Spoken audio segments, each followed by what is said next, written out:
Gadis Melayu senyum di kulum, kalau menari lemah gemulai. Awal kata Assalamualaikum, tanda bicara hamba mulai.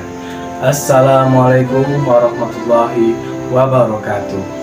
Salam bahagia, salam guru penggerak.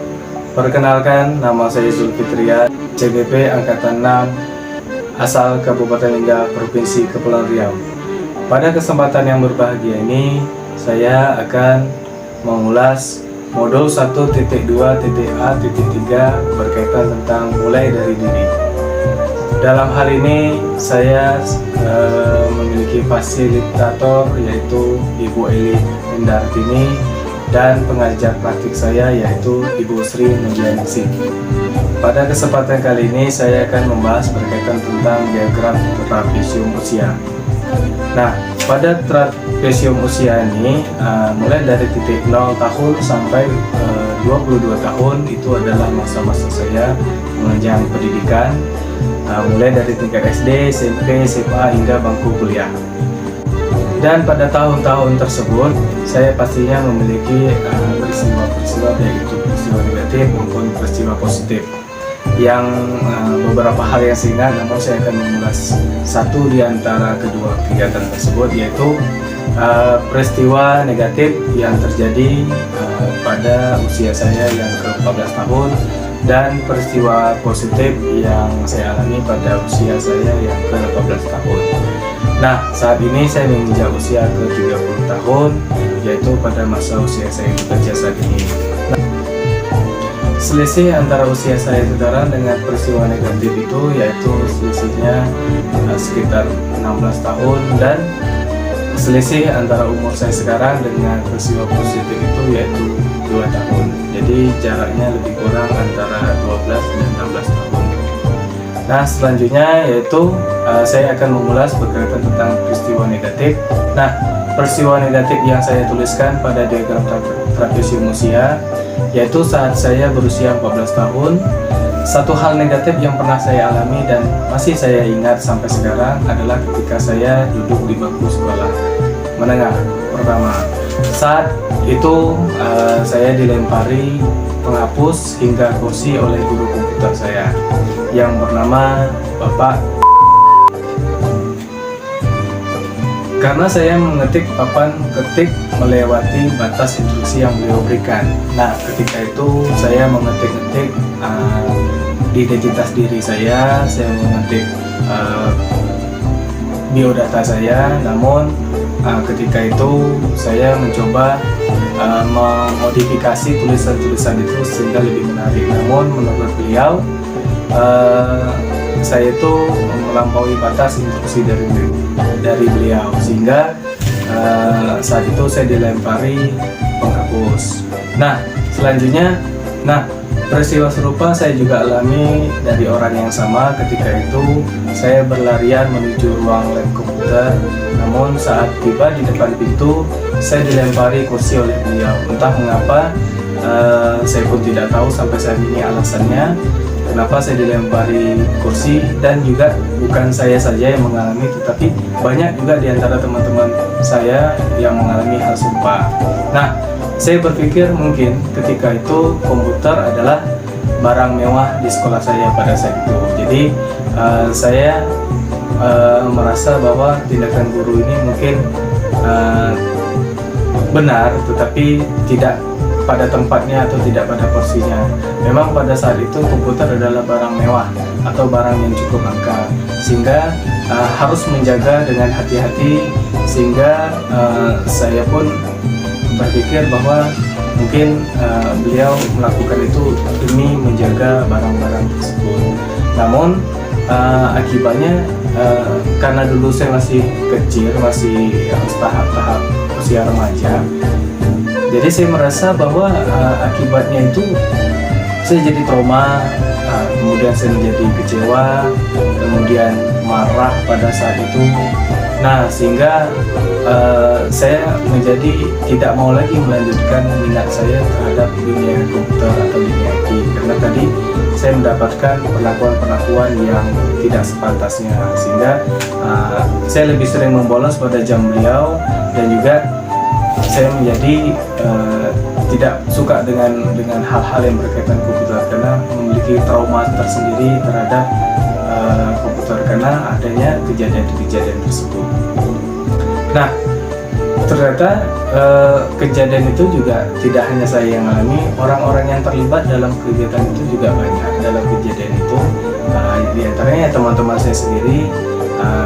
Jadi saya juga tidak hanya diri saya yang menjadi sasaran kemarahan beliau, tetapi juga banyak di antara teman-teman saya yang mengalaminya.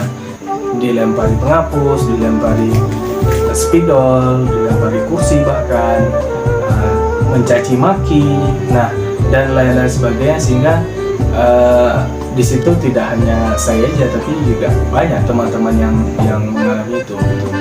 Dan emosi yang saya rasakan itu cukup banyak ya, semua bercampur aduk menjadi satu, mulai dari takut, sedih, malu, marah, kecewa, kesal bahkan, karena ya kita saat itu ingin menerima pembelajaran, apalagi saat itu pembelajaran komputer yang sangat-sangat saya sukai, namun karena diperlakukan seperti itu sehingga menurunkan motivasi saya untuk belajar seperti itu.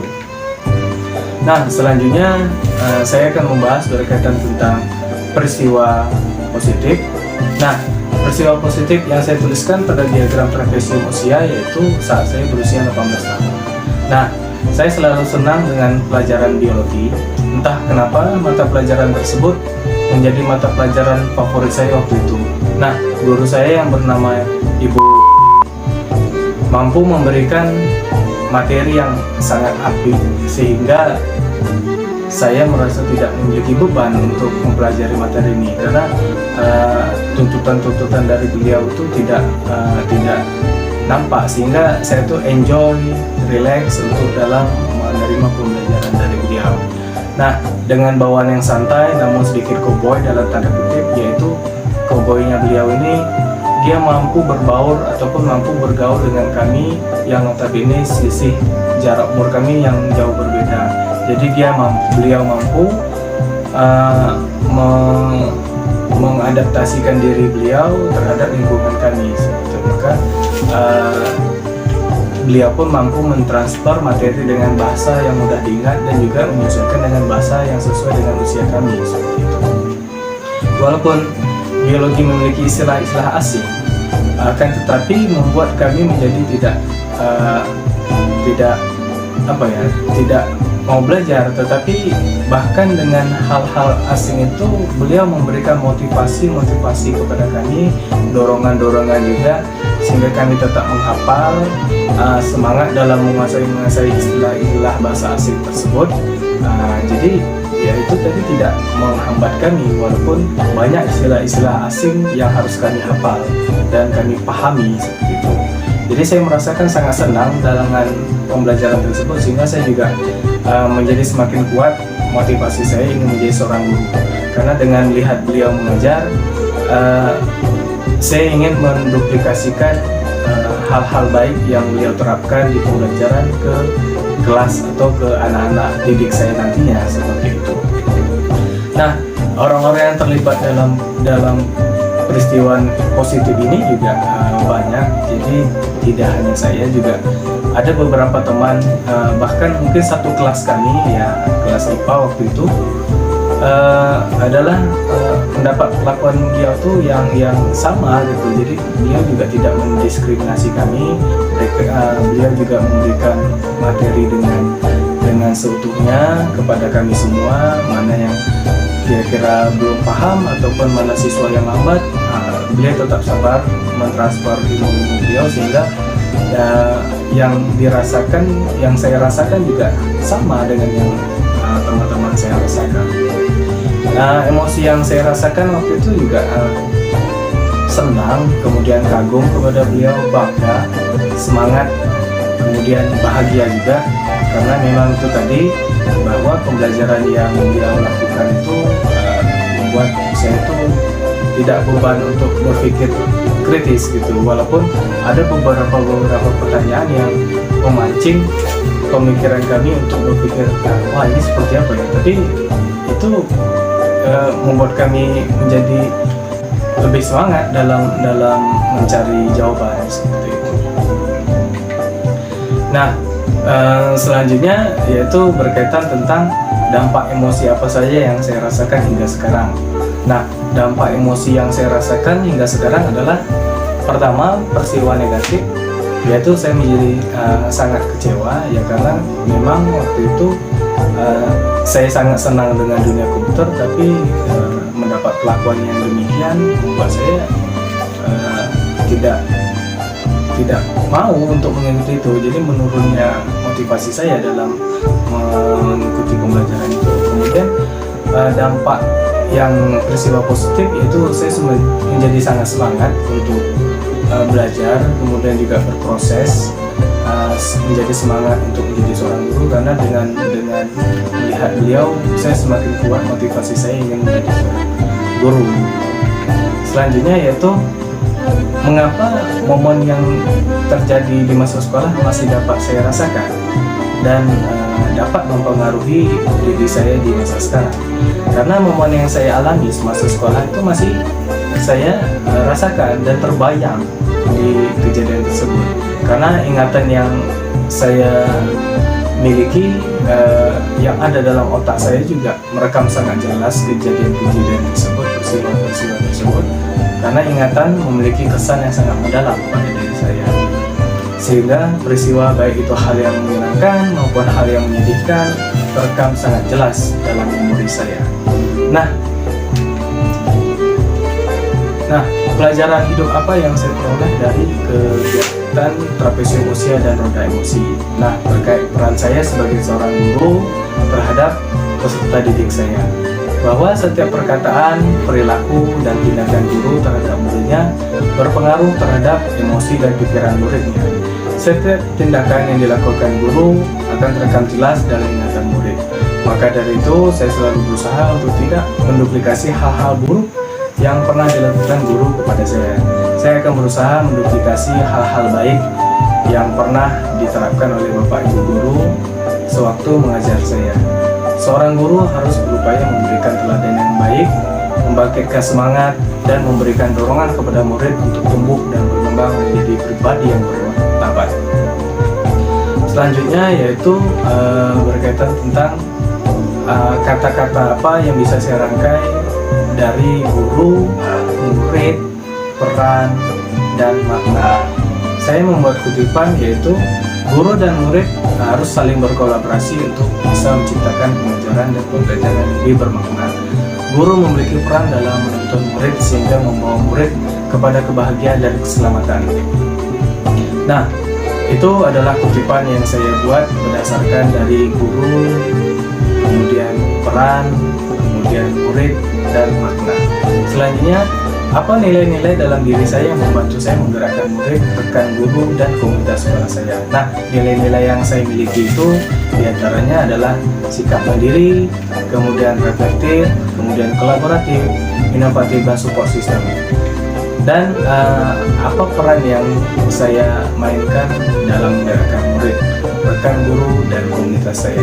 Nah, peran saya saat ini yaitu memimpin pembelajaran di kelas, kemudian berbagi pengalaman-pengetahuan kepada rekan guru, sehingga apa yang saya dapatkan, ilmu apa yang saya peroleh, saya bisa memberikan atau mentransfer juga kepada rekan-rekan saya, sehingga saya pun dengan teman-teman bisa saling satu frekuensi, satu pemikiran, satu pemahaman apa yang saya peroleh, dan juga teman-teman dapat bisa mengaplikasikannya baik itu di dalam kelas maupun di luar kelas. Nah, selanjutnya yang terakhir yaitu manajerial pembelajaran di sekolah. Karena saat ini saya diamanahkan sebagai wakil kepala sekolah bidang kurikulum.